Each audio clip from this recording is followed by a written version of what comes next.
Today, we're hearing from Congresswoman Bourdeaux about what it was like to be inside the building when all of that was happening and what she hopes the country has learned from watching people storm the Capitol for hours. Here's Joe Hankey.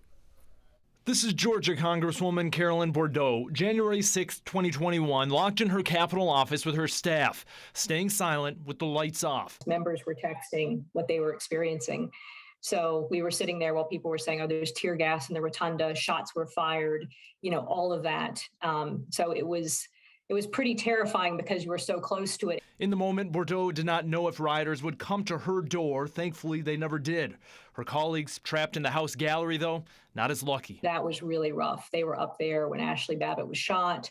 They heard people pounding on the doors, trying to get in. And a lot of them, have had some post-traumatic situations they've had to really deal with.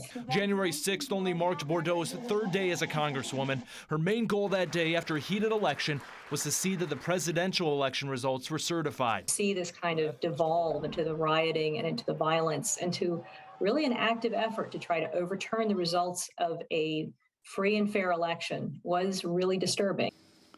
To those who wreaked havoc in our Capitol today, you did not win. Once the attack was over, Bourdeaux and her fellow representatives left their offices and hiding places, walked past the damage, and finished the work they had started hours earlier. It was very important that we certify the election that night and show that we were not going to back down. Reflecting a year later, Bourdeaux hopes January 6th can be used as a lesson to teach how, in a democracy, fair elections must be accepted, and then the country must move forward. I hope that kind of idea will be taught, and that democracy is fragile.